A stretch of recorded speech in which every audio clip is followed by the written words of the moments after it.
Hello everyone, দেখো চলে এসেছি আবার একটা নতুন ভিডিও নিয়ে। তো আজকে তোমাদের সঙ্গে যেটা শেয়ার করব সেটা হচ্ছে পনিটেল হেয়ার স্টাইলে dressing table cleaning and organising and TV cleaning.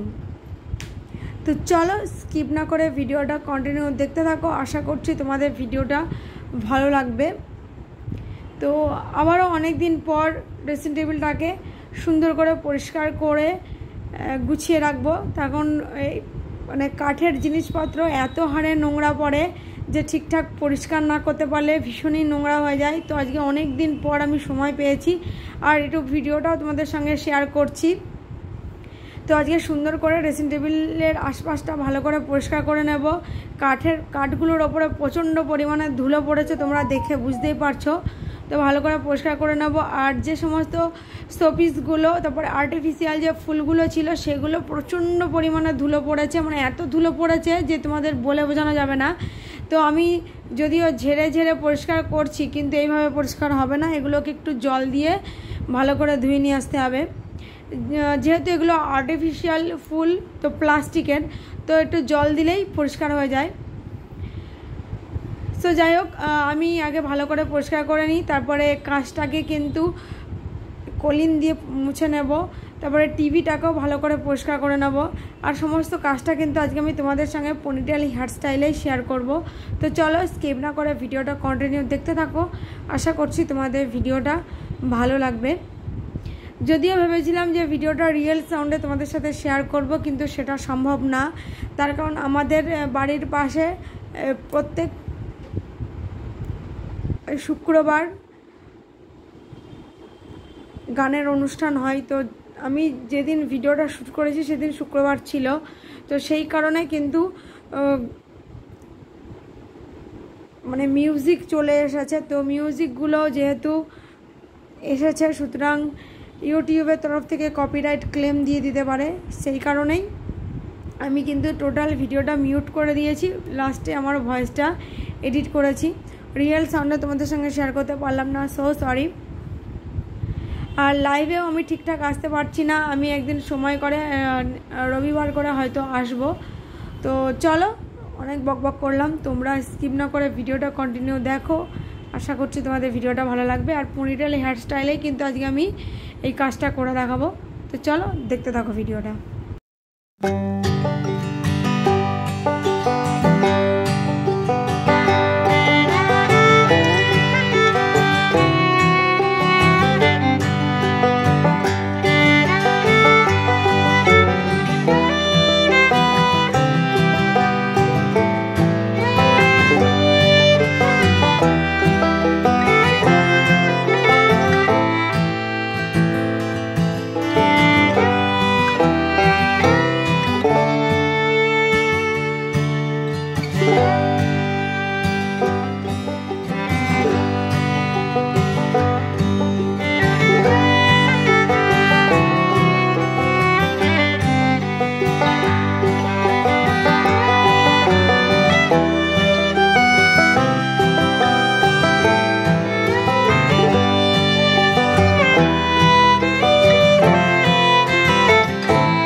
দেখো কলিনটা নিয়ে চলে এসেছি। আর কলিনটা ভালো করে কাচের মধ্যে কিন্তু আমি স্প্রে করে দেবো, তারপরে আমি ভালো করে কাচটাকে মুছে নেব।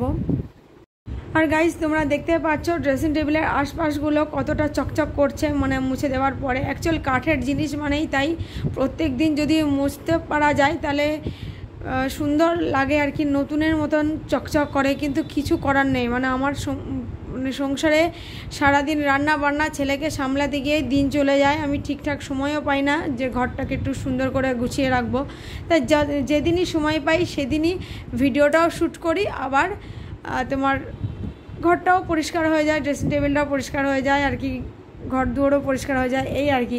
তো একটু তোমাদের সাথে ভিডিওটাও শেয়ার করা হয়ে গেল, আবার ঘরটাও সুন্দর করে পরিষ্কার করা হয়ে গেল। তাই জন্যই ক্যামেরাটা অন করে ঘর গোছানোর কাজগুলো আমি করি। যেহেতু তোমরাও এই ধরনের ভিডিও দেখতে ভালোবাসো, তাই জন্য দেখতে পাচ্ছ আমি কিন্তু একটা হেয়ারস্টাইল করে নিয়েছি, পনিটেল বা ব্রেড হেয়ারস্টাইলে, ডেলি ব্লগ বা কুকিং, এই ধরনের ভিডিওগুলো তোমরাও দেখতে ভালোবাসো, তাই জন্য অ্যাকচুয়াল এই ভিডিওগুলো একটু তোমাদের সঙ্গে শেয়ার করি। সো যাই হোক, দেখো আমি কিন্তু ভালো করে কাজটা মুছে নিচ্ছি।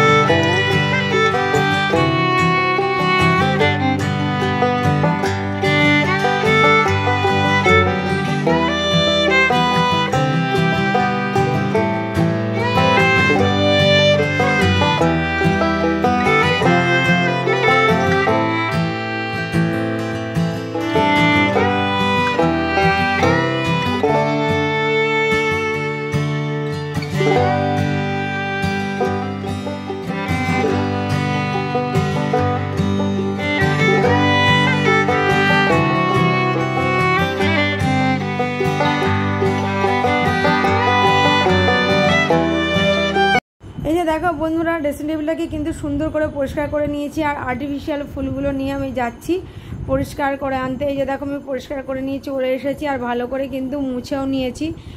তো এবার আমি সুন্দর করে সাজিয়ে দেব। তো যেটা যেমন ছিল তাকে সেরকম অবস্থাতেই আর কি সুন্দর করে আমি সাজিয়ে দেব।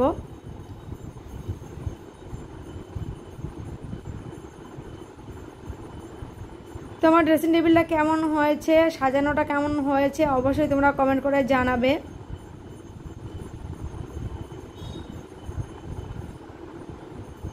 তো দেখো একদম সুন্দরভাবে আমি কিন্তু সাজিয়ে রাখলাম,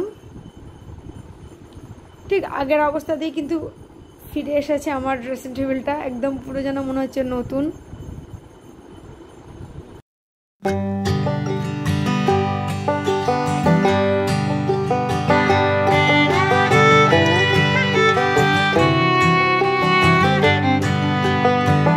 দেখো এবার হচ্ছে টিভিটা পরিষ্কার করার পালা। অনেক দিন ধরে কিন্তু টিভিটা নোংরা হয়ে আছে, মানে টিভির পেছন দিকে যে কত ধুলো পড়েছে সেটা সামনে থেকে কেউ না দেখলে বিশ্বাস করবে না। তো এই টিভি পরিষ্কার করতে গিয়ে পুরো আমার শরীর খারাপ হয়ে গেছিলো। অ্যাকচুয়াল আমার ডাস্ট অ্যালার্জি আছে, তো এত পরিমাণে ধুলো যে প্রথমে আমি বুঝতে পারিনি যে এত পরিমাণে আর কি ধুলো জমেছে। তো আমি যখন ঝাড়ছিলাম তো আমার নাক মুখ দিয়ে ধুলোগুলো যাচ্ছিল, তার জন্য আমার একটা শরীরের মধ্যে অস্বস্তি হচ্ছিল, প্রচুর পরিমাণে ধুলো জমেছিল। তো এইগুলো ঝেড়ে পরিষ্কার মানে করে আমার একটা শরীরের মধ্যে একটা অস্বস্তি হচ্ছিল। তো তারপরে লাস্টে আমি কাপড়ের আঁচলটা দিয়ে নাকে চাপা দিয়ে আমি কাজটা করছিলাম। তো আমি বুঝতে পারছিলাম যে আমার একটা সমস্যা হচ্ছে, অ্যাকচুয়ালি আমার ডাস্ট অ্যালার্জি আছে। সে যাই হোক, তবুও তো কিছু করার নেই, সংসারের কাজ তো করতেই হয় যতই সমস্যা থাকুক। সো দেখো আমি কিন্তু ভালো করে পরিষ্কার করে নিয়েছি। তারপর আমি কিন্তু আবারও কলিন দিয়ে টিভির যে স্ক্রিনটা সেটা কিন্তু ভালো করে মুছে নিয়েছি।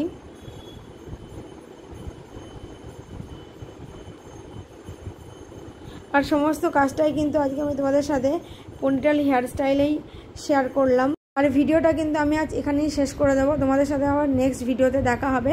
তবে হ্যাঁ, আমি কিন্তু মোটামুটি সমস্তটা ক্লিন করে নেওয়ার পরে লাস্টে আমি টিভিটাকে একটা কভার দিয়ে ঢেকে দেবো। তখন কভার দিয়ে ঢেকে দেওয়া ছাড়া আমার কোনো উপায় নেই, তার কারণ যে পরিমাণে ধুলো পড়ছে, ধুলোর হাত থেকে রেহাই পাওয়ার জন্য অ্যাকচুয়ালি টিভিটাকে আমি কভার দিয়ে ঢেকে দিয়েছি। আর গাইস, ভিডিওটা কিন্তু এখানেই শেষ করে দিলাম, তোমাদের সাথে দেখা হবে আবার নেক্সট ভিডিওতে। ততক্ষণে তোমরা ভালো থেকো, সুস্থ থেকো, বাই বাই বন্ধুরা। হ্যাঁ, ভিডিওটা ভালো লাগলে অবশ্যই লাইক করো আর কমেন্ট করে জানিও তোমাদের কেমন লাগলো। সো বাই বাই বন্ধুরা, বাই বাই।